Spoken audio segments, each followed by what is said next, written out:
بسم اللہ الرحمن الرحیم۔ السلام علیکم۔ ابو نصر سیاد نامی ایک شخص اپنی بیوی اور ایک بچے کے ساتھ غربت اور افلاس کی زندگی بسر کر رہا تھا۔ ایک دن وہ اپنی بیوی اور بچے کو بھوک سے نڈھال بلکتا روتا گھر میں چھوڑ کر خود غموں سے چور کہیں جا رہا تھا کہ راہ چلتے اس کا سامنا ایک عالم دین حنبل بن مسکین سے ہوا، جسے دیکھتے ہی ابو نصر نے کہا، اے شیخ، میں دکھوں کا مارا ہوں اور غموں سے تھک گیا ہوں۔ شیخ نے کہا، میرے پیچھے چلے آؤ، ہم دونوں سمندر پر چلتے ہیں۔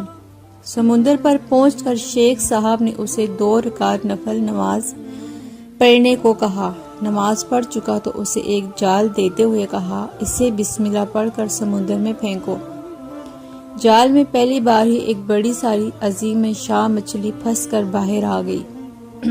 شیخ صاحب نے ابو نصر سے کہا، اس مچھلی کو جا کر فروخت کرو اور حاصل ہونے والے پیسوں سے اپنے اہل خانہ کے لیے کچھ کھانے پینے کا سامان خرید لینا۔ ابو نصر نے شہر جا کر مچھلی فروخت کی اور حاصل ہونے والے پیسوں سے ایک قیمے والا اور ایک میٹھا پراٹھا خریدا اور سیدھا شیخ احمد بن مسکین کے پاس گیا اور اسے کہا، حضرت، ان پراٹھوں میں سے کچھ لینا قبول کیجیے۔ شیخ صاحب نے کہا، اگر تم نے اپنے کھانے کے لیے جال پھینکا ہوتا تو کسی مچھلی نے نہیں پھنسنا تھا۔ میں نے تمہارے ساتھ نیکی گویا اپنی بھلائی کے لیے کی تھی، نہ کہ کسی اجرت کے لیے۔ تم یہ پراٹھے لے کر جاؤ اور اپنے اہل خانہ کو کھلاؤ۔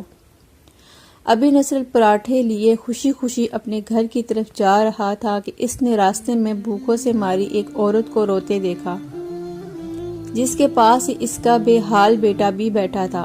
ابو نصر نے اپنے ہاتھوں میں پکڑے ہوئے پراٹھوں کو دیکھا اور اپنے آپ سے کہا کہ اس عورت اور اس کے بچے اور اس کے اپنے بچے اور بیوی میں کیا فرق ہے؟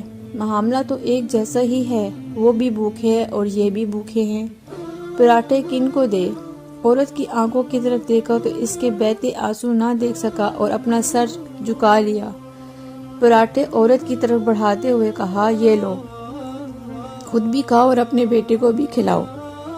عورت کے چہرے پر خوشی اور اس کے بیٹے کے چہرے پر مسکراہٹ پھیل گئی۔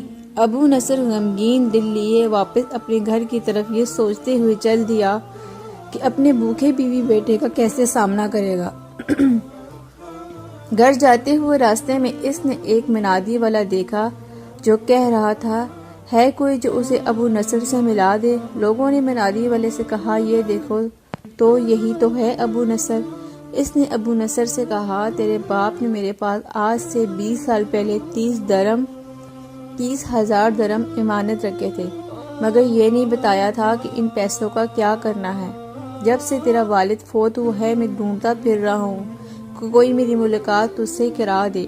آج میں نے تمہیں پا ہی لیا ہے تو یہ لو 30,000 درم، یہ تیرے باپ کا مال ہے۔ ابو نصر کہتا ہے، میں بیٹھے بٹھائے امیر ہو گیا، میرے کیے کی گھر بنے اور میری تجارت پھیلتی چلی گئی۔ میں نے کبھی بھی اللہ کے نام پر دینے میں کنجوسی نہ کی۔ ایک ہی بار میں شکرانے کے طور پر 1000 درم صدقہ دے دیا کرتا تھا۔ مجھے اپنے آپ پر رشک آتا کہ کیسے فراخ دلی سے صدقہ خیرات کرنے والا بن گیا ہوں۔ ایک بار میں نے خواب دیکھا کہ حساب کتاب کا دن آن پہنچا ہے اور میدان میں ترازو نصب کر دیا گیا ہے۔ منادی کرنے والے نے آواز دی، ابو نصر کو لایا جائے اور اس کے گناہ اور ثواب تولے جائیں۔ کہتا ہے کہ پلڑے میں ایک طرف میری نیکیاں اور دوسری طرف میرے گناہ رکھے گئے تو گناہوں کا پلڑا بھاری تھا۔ میں نے پوچھا، آخر کہاں گئے میرے صدقات جو میں اللہ کی راہ میں دیتا تھا؟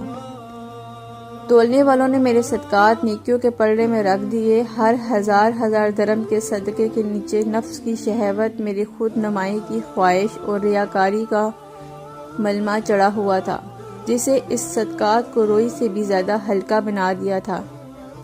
میرے گناہوں کا پلڑا ابھی بھی بھاری تھا۔ میں رو پڑا اور کہا، ہائے رے، میری نجات کیسے ہوگی؟ منادی والے نے میری بات کو سنا تو پھر پوچھا، ہے کوئی باقی؟ اس کا عمل تو لے آؤ۔ میں نے سنا ایک فرشتہ کہہ رہا تھا، ہاں، اس کے دیے ہوئے 2 پراٹھے ہیں جو ابھی تک میزان میں نہیں رکھے گئے۔ وہ 2 پراٹھے ترازو پر رکھے گئے تو نیکیوں کا پلڑا اٹھا اور صرف مگر ابھی نہ تو برابر تھا اور نہ ہی زیادہ۔ منادی کرنے والے نے پھر پوچھا، ہے کچھ اس کا اور عمل؟ فرشتے نے جواب دیا، ہاں، اس کے لیے ابھی کچھ باقی ہے؟ منادی نے پوچھا۔ وہ کیا؟ کہا اس عورت کے آنسو جسے اس نے اپنے 2 پراٹھے دیے تھے۔ عورت کے آنسو نیکیوں کے پلڑے میں ڈالے گئے، جن کے پہاڑ جیسے وزن نے ترازو کے نیکیوں والے پلڑے کو گناہوں کے پلڑے کے برابر لا کر کھڑا کر دیا۔ ابو نصر کہتا ہے کہ میرا دل خوش ہوا کہ اب نجات ہو جائے گی۔ منادی نے پوچھا، ہے کوئی کچھ اور باقی عمل اس کا؟ فرشتے نے کہا، ابھی اس بچے کی مسکراہٹ کو پلڑے میں رکھنا باقی ہے جو پراٹھے لیتے ہوئے اس کے چہرے پر آئی تھی۔ مسکراہٹ کیا پلڑے میں رکھی گئی نیکیوں والا پلڑا بھاری سے بھاری ہوتا چلا گیا۔ منادی کرنے والا بول اٹھا، یہ شخص نجات پا گیا۔ ابو نصر کہتا ہے کہ میری نیند سے آنکھ کھل گئی اور میں نے اپنے آپ سے کہا، ہے ابو نصر، آج تجھے تیرے بڑے بڑے صدقوں نے نہیں بلکہ آج تجھے تیری 2 روٹیوں نے بچا لیا۔ سبحان اللہ۔ فرینڈز، اگر آپ کو میری یہ سٹوری پسند آئی ہے تو پلیز میرے چینل کو سبسکرائب کر کے اور نوٹیفیکیشن دبانے میں اپنے چینل پر روزانہ اس طرح کے سچے واقعات جو ایمان کو تازہ کرتے ہیں اور موٹیویشنل سٹوریز جن سے آپ بہت کچھ سیکھ سکتے ہیں، آپ کی زندگی بدل سکتی ہے، اپلوڈ کرتی ہوں۔ آپ میرے چینل کو سبسکرائب کر لیں اور نوٹیفیکیشن کا بٹن دبا لیں تاکہ آنے والی اپڈیٹ آپ کو ملتی رہے۔ شکریہ۔